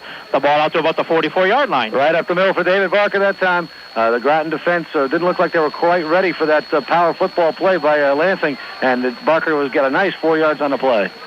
So congratulations to the Lansing Bobcat soccer team. They got a win today. Brings up a second down and 6. I said if we'd been a little bit more on top of everything this week, I would have worked out some arrangements with our friends down in the Deposit to get some information up here. We could have passed that along to the fans as well, but we unfortunately didn't put that together. Didn't think about that until I got here today, as a matter of fact. Carey sets him down. This time Carey sets the ball down, too, picks it back up, and goes nowhere. And here comes a flag into the play, I believe, as well. Carey never got the ball clean at that time. The field getting a little wetter, a lot slicker out there. Maybe the ball is a little wet, too, but Carey's hands might be a little cold. He just came out of the locker room, but that snap never connected with him. The ball bounced right back to him. Fortunately, he fell forward for no gain on the play. There is a flag, though. It's going for a loose ball. When things go bad for you, they go bad. Going for a loose ball, Groton grabs a face mask, and it's a face mask penalty on Groton. That's a big 15-yarder that they're going to send him back. That's the third 15-yard penalty of the game for Groton. And, boy, they're really putting themselves in a hole here. And once you're inside that 45-yard line, you're in Lansing scoring territory. Yeah, 45 in is almost seems like automatic anymore for the Bobcats when they get inside the opponent's 45-yard line. Their defense stops teams at their 40, or at their own 30, but when it gets inside the other 45, it's time to score. And here comes the Bobcats. Counter play to Kessler. Kessler spins down to about the 40-yard line. Gain of 4 on the play. That'll set up a 2nd and 6. 2nd and 6 here. Very simple play. The counter to the right side. That time just off the right tackle went Kevin Kessler. He got about 3 on the play, and a nice tackle on the play by Dan Donlick. What is this? Michael Barkless here working today without a camera? A second down. I'm not well, Michael Barkless has not been working all week long on Channel 7. I'm not sure if he's still there or if he's just on vacation. Ah, that could be. Go check that out, Ted, and see if you want. I can find out. You look like you want to find out, I can tell. Phil Carey, 2nd down and 6 at 40. They pitch it to Kessler, going to the far side, cuts inside the 35, down to the 30, cut back inside the 20, 15, 10, 5, touchdown, Kevin Kessler. Oh, boy, that 40-yard line this time from 40 yards out. Kevin Kessler took the ball to pitch to the left side. Went zipping down the sideline. A very nice run. I told you before, once you get near that 45-yard line, Lansing is threatening to score, and this time Kessler took the pitch, zipped down the left side, just like the first 45-yard touchdown run. This time it's touchdown again, Lansing. And that one, a 40-yard run by Kevin Kessler, a beautiful cut back. Got him cranking. He rumbles on down into the end zone. Lansing on top, 27-0. McLean again waiting for the extra point. Miller the holder. There's a snap. The ball down. The kick is up. It is again. Looks like it's perfect. It is. Lansing up by the score of 28-0 with about 9:42 to go here in the third quarter of play. Very effective, this Lansing Bobcat football team. Groton not providing much resistance. They're trying hard out there. But I tell you, that's 3 big plays for touchdowns now for Lansing. the 45-yard run by Kessler, the 45-yard pass play to Mason, and now a 40-yard run by Kessler. That big play offense is what we've seen all game long. But don't be mistaken, this Lansing team can gut it out, too. We saw them grind out a game against Tioga that ended in a 14-all tie, and then down in Deposit. It was not a big play game that won it for Lansing, but more of a grinding type offense, a ball control, clock-eating offense that won it down there for them. So, once again, a touchdown for Kevin Kessler, and Lansing by a score of 28-0 here early in this third quarter of play. Although Coach Redmond's going to lose a lot of seniors this year, he's going to be happy to see guys like Kevin Kessler available to come in and do his step in next year and a year after. Number 24, Justin Baker. So McLean again ready to get the kick off here. There's one another good high deep kick by McLean coming again to Baker. Baker bringing it right up the middle at the 12, gets out across the 25. Now somehow he gets around that 25 to 30, and now he's just dragging. And we got Matt Farrell throwing a headlock down here on Jason Jones. Jones is trying to get up. It was Michael Brady. He had a headlock on it. Just was the last guy to struggle up from the bottom of that pile. But again, the coverage team and the receiving team meet right around the 25-yard line and move sideways, much like a rugby. No, I'm talking about the play back here. If you're Jason Jones is trying to get up, and Farrell's got him in a headlock and won't let him up. And first and 10 for Groton. Let's things keep lively here in the third quarter play. The ball at their own 29-yard line. About 9:20 to go in the third quarter. Here's a big hole. Here he comes right up the middle. And that is number 35. That is our buddy. Oh, that's Kevin Wing, number 32. By number 32. Big hole for Wing that time before the linebackers were able to get there and close that thing down. He got about 7 yards, 6-7 yards on the pickup. Thing about Groton, everybody's got the same, somewhere in the same numerical sequence of those numbers to make it a little bit more fun to try to figure them out as we roll along here through this ball game. Bartholomew wearing 35, Hall 34, and of course Wing number 32. 35. This time just I backs in a formation. The up back is Wing. The deep back, I believe, is Josh Hall. Matt Collar split wide to the left here. Newton again calling signals. This time we got a little offensive motion on the side. Trying to get a quick block is Matt Farrell on David Barker. Matt Farrell definitely jumped the gun that time. It looked like Lansing was a little trying to anticipate the snap as well, like they might jump on a play. A very slow developing count there at the line of scrimmage for Newton. Newton sort of held the ball there under center. Then the lineman jumped down into their stance, and then a couple of seconds more passed, and then before Farrell finally jumped off sides, and it's a 5-yard penalty against Groton. So the penalty moves the ball back to the 30-yard line, make it second and a long 9 to go for the Indians. Every time they seem to get going, the penalty kind of sets them back once again. I formation again, tight. Double tight end formation as well for the Indians. And again, Newton, a handoff, gives to the second back through it. That is, actually Newton keeps it. He's rolling to his right, trying to find somebody. Finds Farrell out near the first out markers at the 40-yard line. Here comes a flag down as well. A first down on the play, but once again, the yellow hanky on the field as well. Nice ball fake by Newton. He faked the two backs that time, the first man through and the second guy. Put the ball in his belly and then stepped back. He didn't get any pressure this time. Had all the time in the world as he rolled to his right. There's a defensive holding call on the penalty, on the play. Defensive holding against Lansing. But I think they're going to opt for the first down here.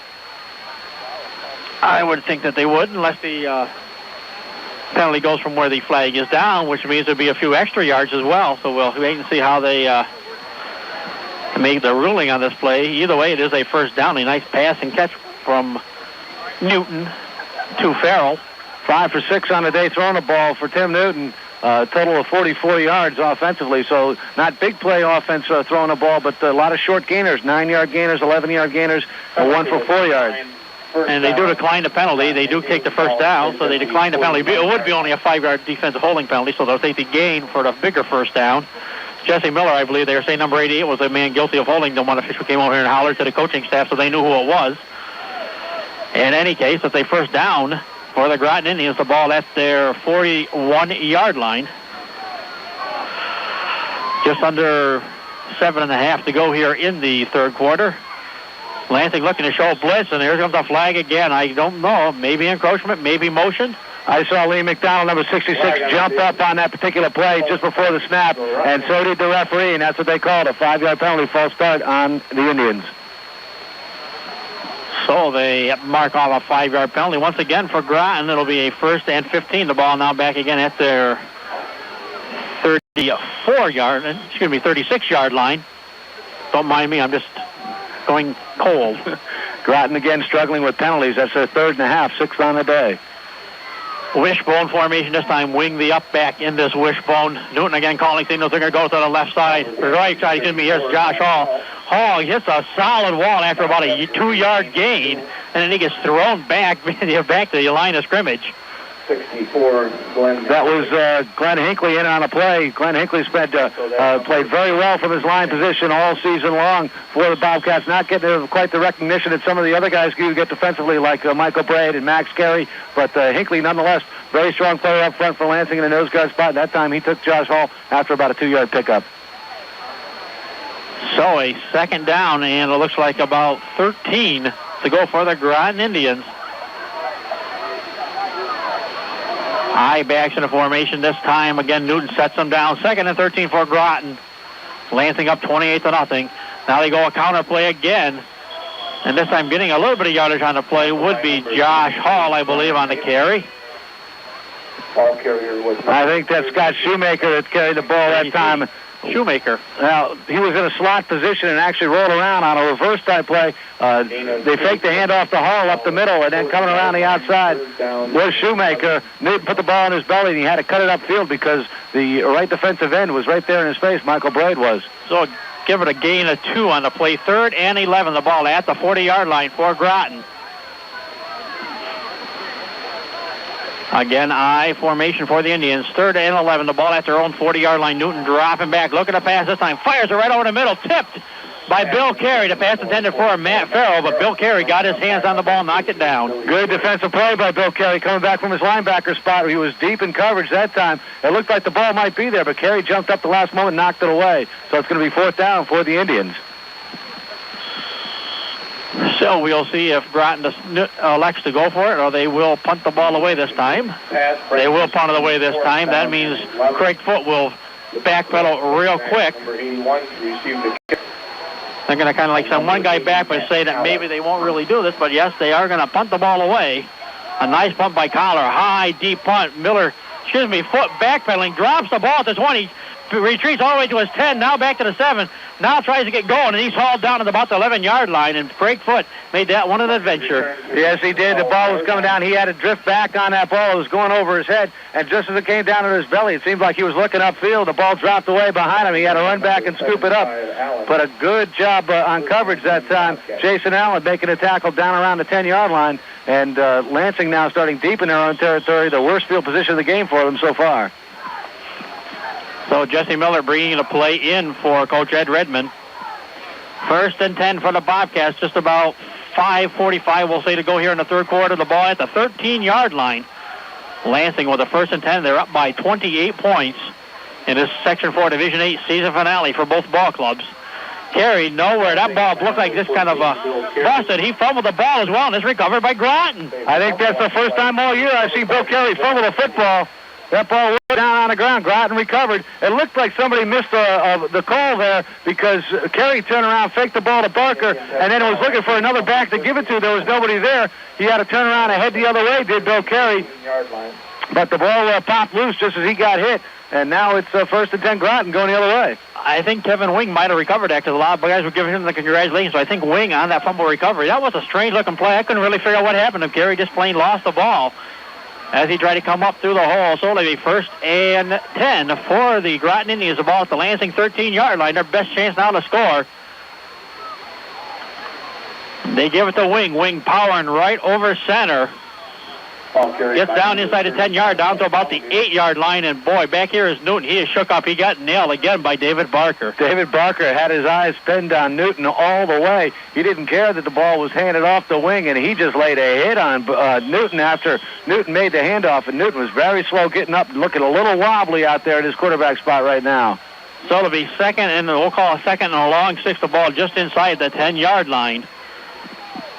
This is the closest they've gotten to the end zone, has Groton, other than the fact when Josh Hall ran a touchdown that was called back for the clipping penalty.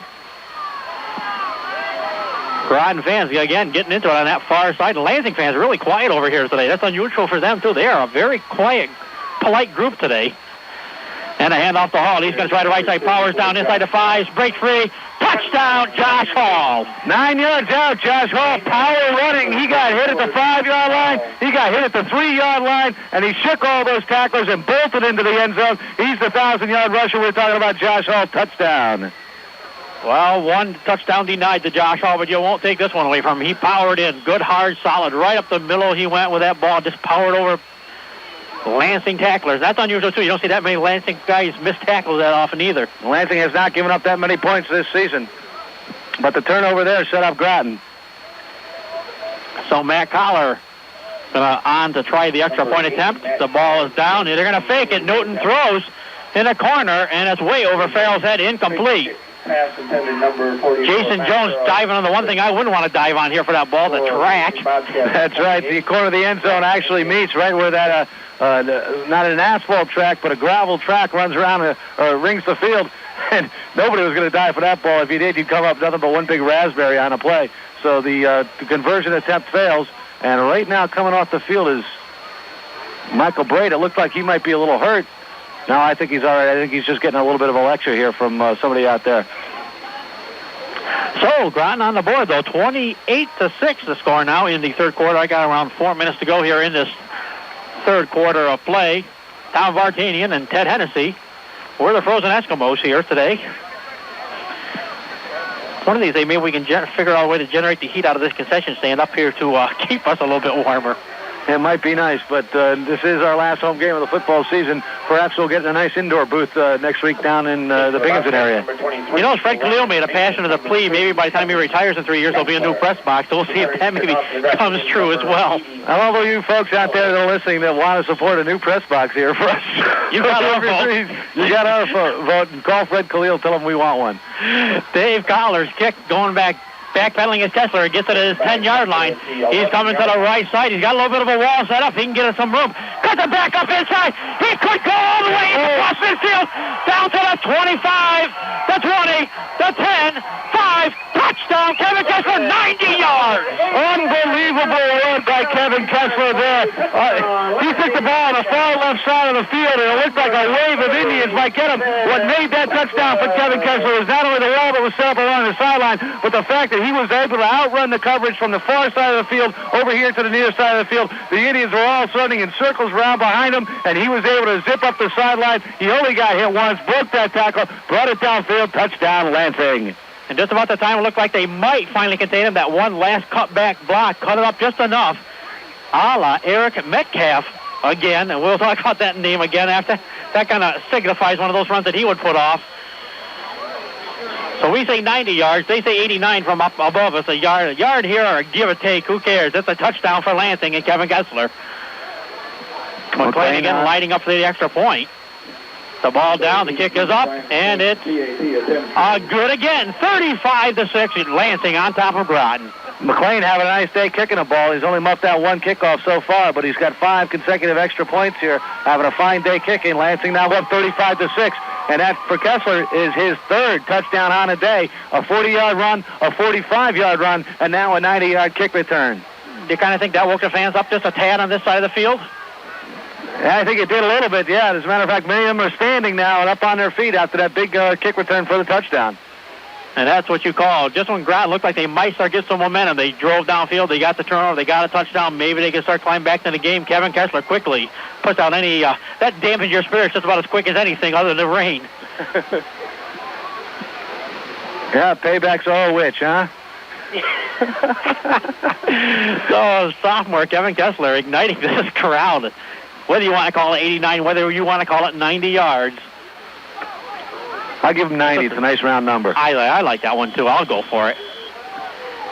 So McLean again for the umpteenth time about to kick off today. Brian McLean prepares to kick off for the Bobcat. And it's high. This one is going to come up a little bit short, and it's going to take a high bounce. Ball taken by number. Oh, and the ball pops loose. Brian Mason picks it up, rumbles down to about Number 22. The 10-yard line.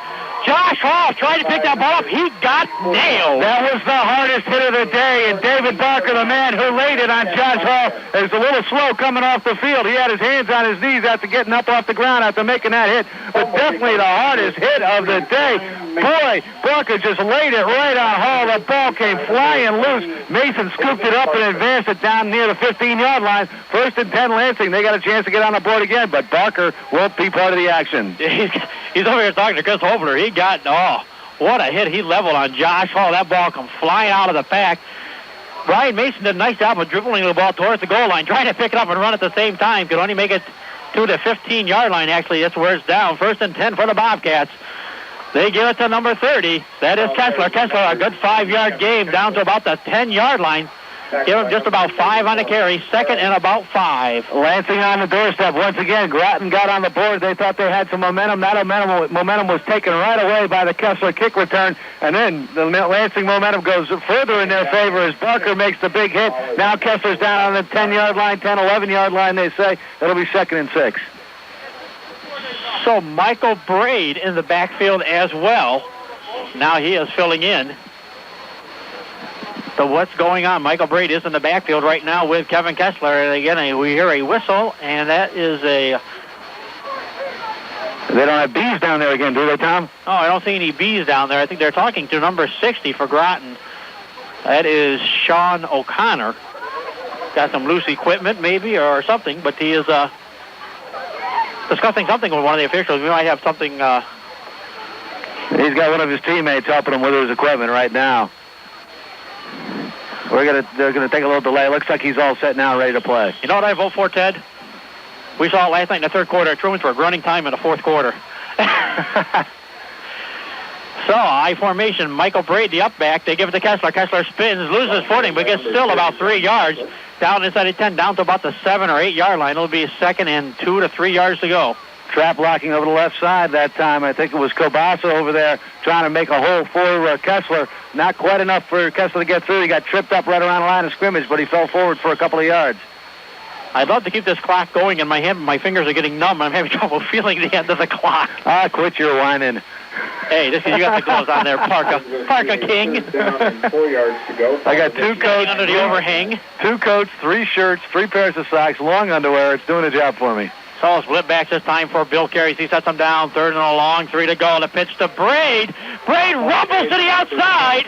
Powers down there. That first down. What a forearm he put out on that run. He may have got the first down. It looked like he was close, but one of the Groton Indians, I didn't see which one it was, gave him a nice hit right towards the end of that play and may have held him short, Tom. He did hold him short. He is short by about just over a yard, maybe a yard and a half to go.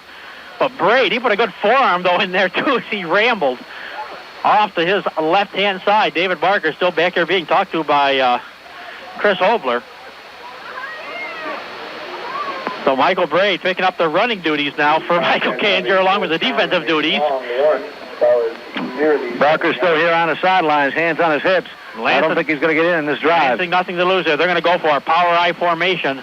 And Groton jumps this time. Carey gets him off jump off sides, I believe. Payback throw, Rich. Like I said before, Tom, 5 times in this game, Lansing has jumped offside because of the hard count of Tim Newton. And now Bill Carey gives them a dose of their own medicine, gives them a hard count. The Groton Indians do jump off sides. It is a Lansing first down. 1st and goal. The ball at about the 4-yard line for Lansing. So it's about the 4-yard line, it looks like. 1st and goal for the Bobcats. They are already up by the score of 35-6. Michael Braid powers through. Braid touchdown. Michael Braid getting his due. He's played admirably, actually well all season long, filling in for Michael Kanger. And this time Braid gets the ball offensively, powers over from about 3 yards out. Touchdown, Lansing. So I had Michael Braid to the scoring column for the 1993 season for the Bobcats, and he barrels in from about 4 to 5 yards out. About a minute to go here in the 3rd quarter on my clock.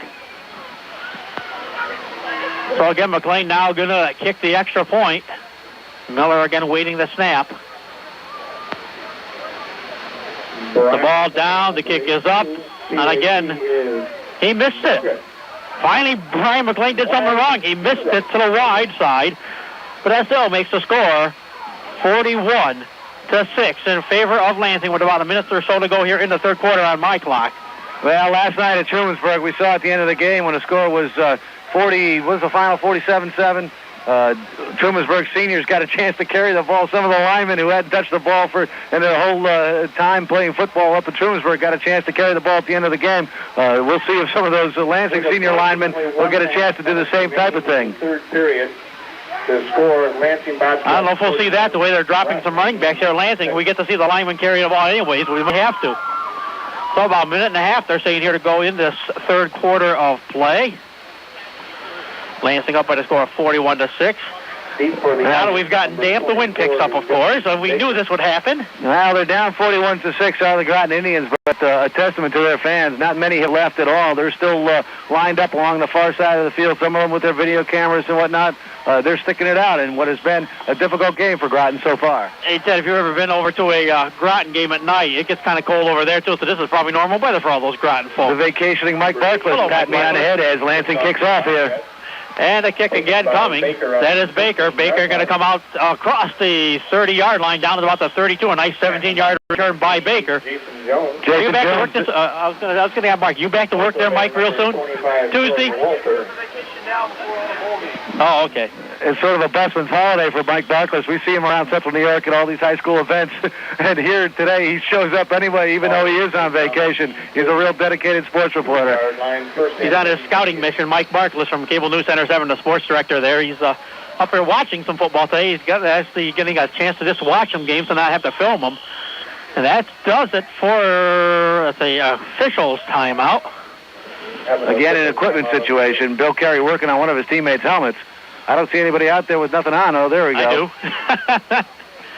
That's Walter Corey's had some helmet trouble there for Lansing.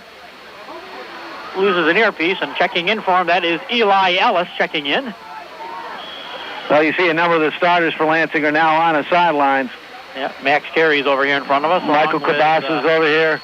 Glenn Hinckley. David Barker still watching. Groton first and 10. The ball at their 33-yard line. Pitch it back to Hall. Hall going to his right side again. Cuts it upfield across the 35. Ball's loose again. And I believe covered by Groton this time. Number 60, Sean O'Connor. I believe he dove on it quickly to save it. Yeah, it was either that or it was Matt Collar that fell on the ball there. I think either 60 or 80. But Josh Hall giving the ball up there a couple of times now. He's been hit hard. This time it was Craig Foote. Didn't look like he hit him that hard, but the ball did squirt loose. It's getting a little slippery out there. And that's the end of the third quarter, Tom. I was going to say that.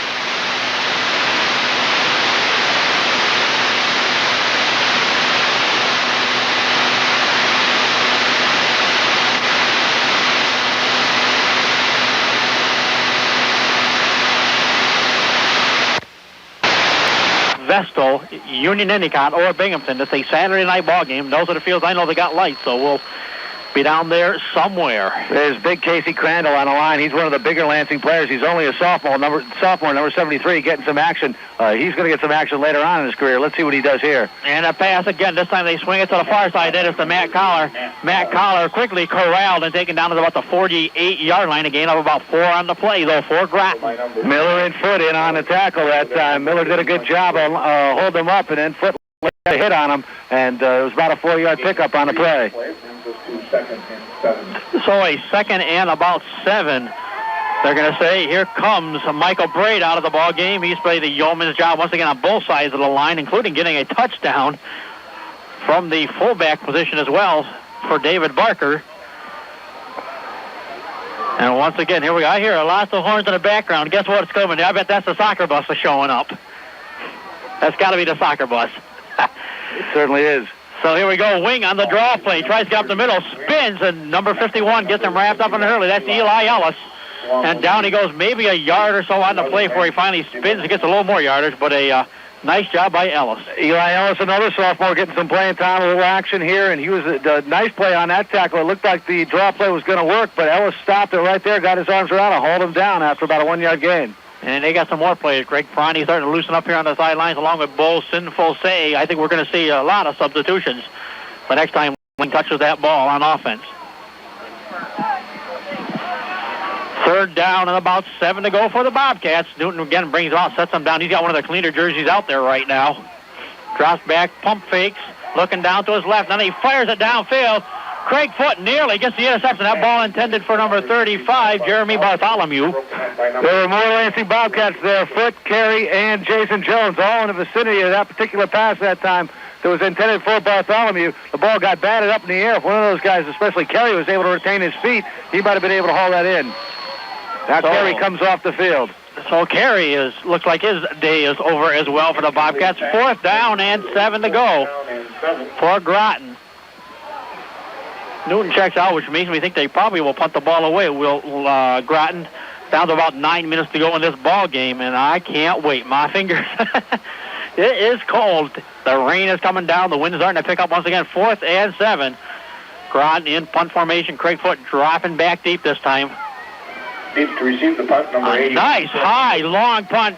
Number 80. Foot again has trouble with it. Picks it up at about the 20-yard line. Spins up to the 25, and then is hammered down hard. This time Foot, though, he went down on his feet to block the ball. Then as he got up, he lifted his knees up before he picked the ball up and tried to run with it, so he wasn't downed originally. Sean O'Connor laid a big hit on Craig Foot on that particular play. It looks like Craig Foot might have some room up the middle after he bobbled the ball, but O'Connor stopped him right there, right about the 25-yard line. And once again, as we said, some substitutes now into the Bobcat group. Greg Pronti, we saw him one other time this year. In fact, I believe it was against Hancock, wasn't it? We saw Pronti. Was that when we got to see him play a little quarterback? I think we did. He brings him to the line. Braden in the backfield with Bo Sinfose as well. They are in an I-back formation. They give it to Sinfose. Sinfose right up the middle. Gets about 2 to 3, maybe a couple yards out to the 25, make it about 2nd and 8. We like to see Bo Sanfose run the ball just because we get a chance to say his name. Other guys in there right now. I also see that Michael Mosley's in there. Schimmelfing is still in. His uniform not quite as dirty as you'd expect this late in the game. I also see number 75 in there, and I don't have a 75 on my list. Pronti brings them to the line. It's a 2nd down and 8 for the Bobcats. Sinfose in the backfield, as we said. This time the ball is fumbled on the snap, and Groton, I believe, coming away with the ball. Number 32, Kevin Wing, recovering the ball for Groton, so they will take over. Will the Indians 1st and 10 at the Lansing 25-yard line. Well, let's see if the Indians throw some subs in here. It doesn't look like they're going to right now. They think they want to get some more points on the board. What's been so far a very frustrating game for them. Out come the starting quarterback, Newton, and his main man, Hall. They're all in there. Groton trailing 41-6. I'd like to get a few more points on the board before this game is over. Down to about the 7-minute mark to go. It is cold. The wind is picking up. I can't wait to find my nice warm car. It seems like the wind shifts every time there's a football game up here, right? It does. So they pitch. They fake the pitch to Hall. Newton rolling out. Here comes the rush. Fires the ball, gets it off to Farrell. Farrell back to the line of scrimmage, then gains about another 4 or 5 yards down inside the 20, down to about the 18-yard line. Unbelievable, Newton. How he got that pass off, I'll never know. Brian McLean, the kicker, is playing a left defensive end spot right now, and he was right in Farrell's face when he got rid of that ball. But, in front of Newton, in Newton's face, and Newton was fortunate to find Farrell about 10 yards downfield, and Farrell was able to move ball up to inside the 20-yard line. Is there room for me under this overhang too, Ted, or are you going to take Sure, step right through, Tom. Gee, thank you. I'd love to. Oh, wow. Tunnel vision, but here we go. It's Tim Newton bringing the ball to the line again for Groton. 2nd and about 3 to go. Newton again dropping back, looking for a receiver. Looks to his left, goes deep for Collar in the end zone. Touchdown, Groton! By number 80. Wide open down there was Collar. He was doing a little post pattern to the left. Newton was looking right, and he looked off the defender, went downfield to the left. Jesse Miller was the man in coverage. He was nowhere near Collar on that play, about 10 yards short of him. Wide open in the end zone. Touchdown, Groton. So Groton on the board for the 2nd time, 41-12 right now. The Indians trail the Lansing Bobcats in this Section 4 Division 8 season finale.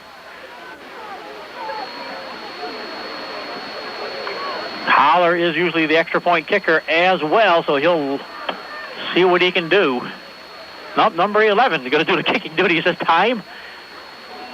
Jeff Evener, Jr. will try the extra point this time, a left-footed kicker. The ball is up. The kick is good, and that makes it 43-13 with about 5:58 to go here in the ball game. 41-13 I got, Tom. Okay, I'll buy that. With about 5:58 to go, we're using your watch to time this. But finally, the passing game for Newton gets off track. He's thrown the ball up. I've got him for 11 attempts, 8 of 11 on the day so far. I don't know if those numbers are accurate, but I think they're pretty close. For a total of 75 yards on the day, too. And now 1 touchdown.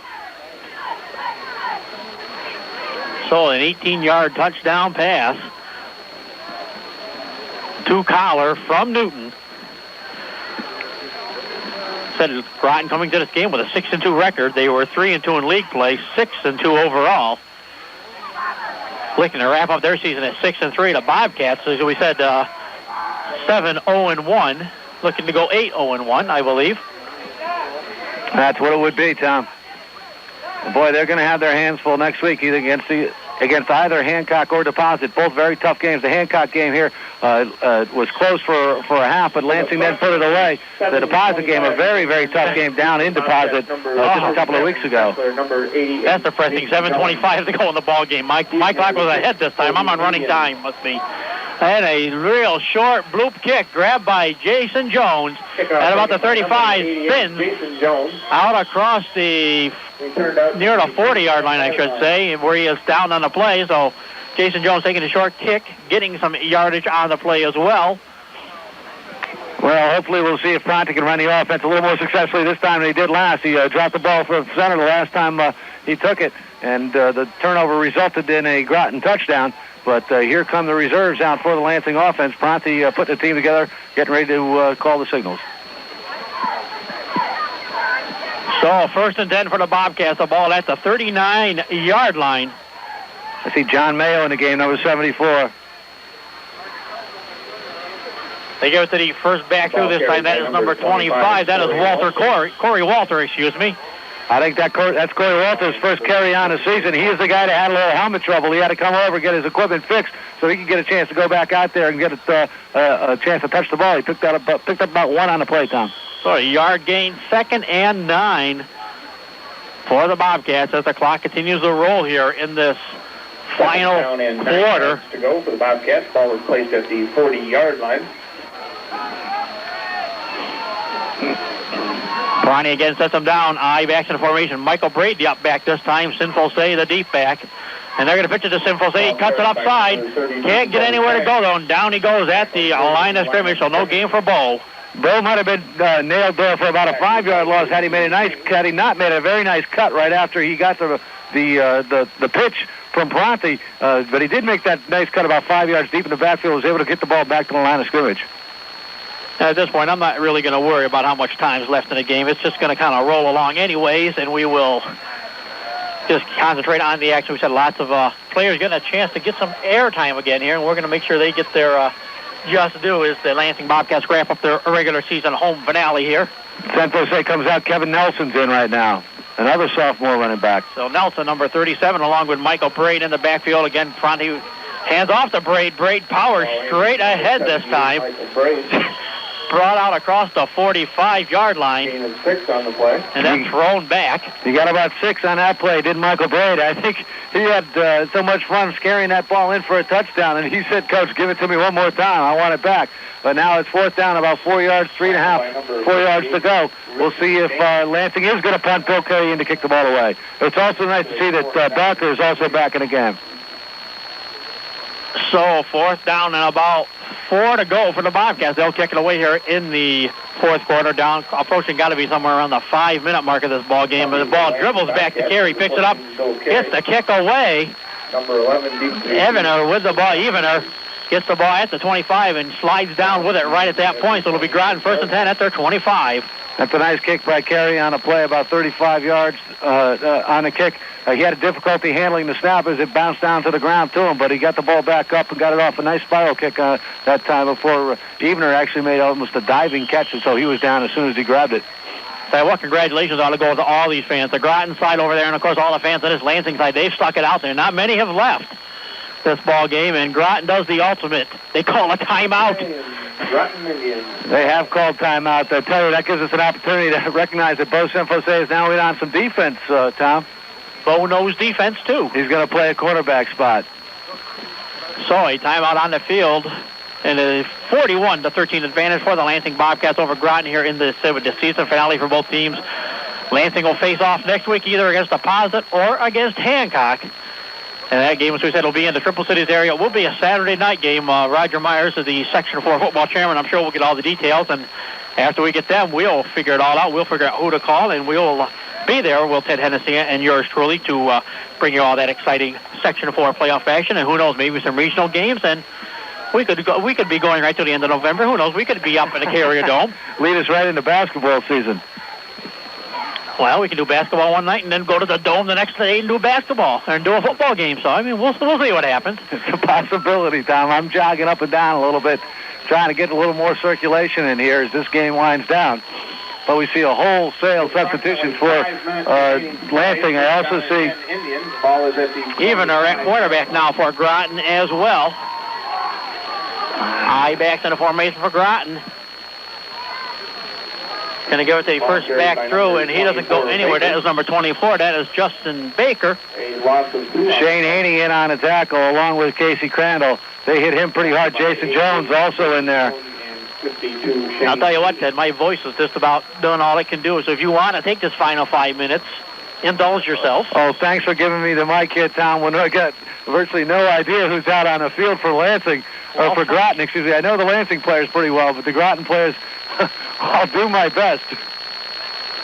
Yeah, we'll help. That is Evener at quarterback. In the backfield with him, I see number 20, John Deach. Evener takes the snap, goes to the left side, pitch to Deach. Deach over the left side, down across the 20-yard line. There he's hit hard and pulled down by number 85 for Lansing. That's Steve Vincent on my roster. Also Michael Mosley on the tackle as well. Mosley on the tackle as well. And you say you spotted the right guy right there in his head. Ball was carried by number 20. Deesh caking the ball, so you picked the right guy to watch. Well, we'll see what happens with this Groton Indian offense. The referee waves stops the clock one more time. 4-minute warning. That is 4 minutes. Yes, he's identifying that there is 4 minutes left here in the ball game. Deach brings the Indians up. Excuse me. Evener brings the Indians up to the line. Ball is near the 24-yard line. Evener takes the snap, looks back to his right, drops back, and he's nailed by McLean and sacked about 10 yards deep from behind the line of scrimmage. A big loss on a play. Brian McLean in there from his defensive end spot. Beautiful play by McLean. Just blew by the lineman, got in there, made the tackle. Jason Jones said, well, if they weren't going to finish it off, McLean couldn't finish it off. Jason Jones was there to give him a hand. Yes, that's right. Jones, normally noted in our calling on offense, receiving the ball. He also plays well on special teams. Now McLean and Jones both showing what they can do on this second defensive unit for the Bobcats. So it's fourth down, and oh boy, a long ways to go. Number 88, Jason Jones. Back to receive the kick, Jones, Sanfose, and Vincent. Here's Collar's punt. It's high. It's coming down about the 45. There's Vincent. Vincent looks to his right. 45 by Steve Vincent. There he's just scoots away. Steve Vincent about 10, 15, 20 yards of running, but all of it horizontal. He goes out of bounds right about the 43-yard line. Tackled by 80. Did a nice job, though. He eluded, I believe, it was a nice couple of tackles out here by Groton. He eluded a couple of players and actually broke free. And one of the first guys, I think it was Matt Farrell, had a shot at him, and he did wiggle away. Vincent didn't seem to be too eager to be taking that ball right up into the heart of the coverage that time. He just kept swinging it out sideways. And finally, the Groton Indians forced him out of bounds. Somewhere in the Binghamton area. Now bringing the Bobcats up to the line is Greg Pronti. Pronti's got Braid and Sanfose in the backfield. Out to the near side is Vincent. To the far side is Mosley. Pronti under center. He takes the snap. The ball's on the ground. Pronti falls on it. Lansing retains possession. No gain on the play. That's a good way just to run the clock down, though, so that's okay. He might just as easily have taken a snap from center, step back, and put his knee on the ground. It'd probably be a little more effective, or at least just as effective and a little less dangerous. Were Greg Bronte able to do that? But as it was, the ball fell on the ground. Bronte recovered it, having difficulty taking a snap, but that's to be expected, seeing how you get so few repetitions here in live action, being a backup quarterback to Bill Carey. Plus it's cold and it's damp and your hands are cold. Bronte under center. Takes the snap, gives to the second back through. That's number 37, Kevin Nelson. And Nelson rambles down for about 8 yards. Close to the first down marker, but just a little bit short. A nice run by Nelson that time. So as we said, a lot of players getting some time. Kevin Nelson taking full advantage. Heads off that left tackle spot and powers down, as we said, nearly 10 yards, about a yard short of that first down marker. They're having a little difficulty getting the play in right now. The Bobcats. Braid comes out. Nelson stays in. Mosley splits wide right. Vincent wide left. The up back is number 25, Corey Walter. Bronte under center, getting ready to take the snap. Bronte drifts back, gives the ball to Nelson. Nelson barrels forward for about 4 yards and a Lansing first down. Kevin Nelson, another nice run. That left side is working real well for the Bobcats right now. Nelson, a 4-yard gain, gives them a first down at the 30-yard line. Nelson comes out. Senfose comes back in with the play for Bronte. The second unit here starting to eat up a little yardage and, fortunately, a little clock, too. That's the best part. All right, the Bobcats leading here late in the fourth quarter to score 41-13. Greg Bronte in for Bill Carey at quarterback. Mosley now here to the near side. Senfose is the back deep. He tries to take the pitch. It bounces to the ground. Senfose covers up. Oh, my. That time Bronte's pitch hit Corey Walter right in the back, Tom. He did very well, and Senfose doing a good job. And that is the ball. Is that the game? That's going to be our ball game, Tom. Snuck up on us, but thank you. It is over. Lansing a winner once again. This Section 4 Division 8 season finale in the books.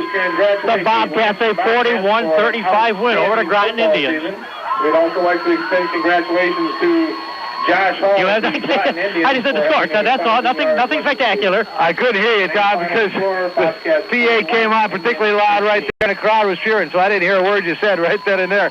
But certainly a very successful game here for the Lansing Bobcats. A wonderfully successful season. Regardless of what happens next week, Lansing, the champion of their section, they are 8-0-1 on the season. The only mar being that tie against Tioga. But Coach Rubin's got to be very happy for this squad, especially happy for the seniors.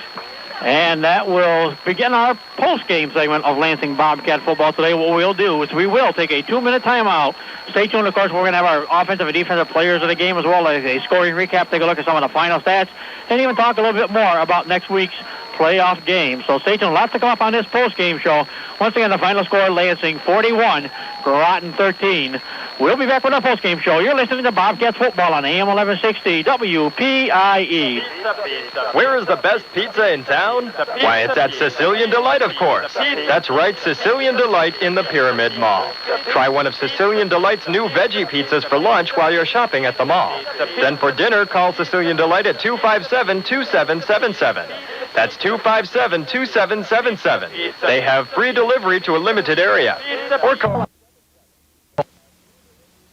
The first was to wrap up an undefeated season, and the second was to tune up for their Class D championship game next weekend. Let's go to Lansing and check out the highlights, where the Bobcats had little trouble with Groton. Already ahead 7-0 in the first quarter, Bill Carey rolls out and finds Brian Mason, who is wide open down the sideline. This play will go for a 45-yard touchdown and a 14-0 Bobcat lead. Then in the second quarter, Carey goes to the air again. This time he finds Craig Foote, who uses some fancy footwork to stay in bounds. That set up a Dave Barker 3-yard touchdown as Lansing wins 41-13.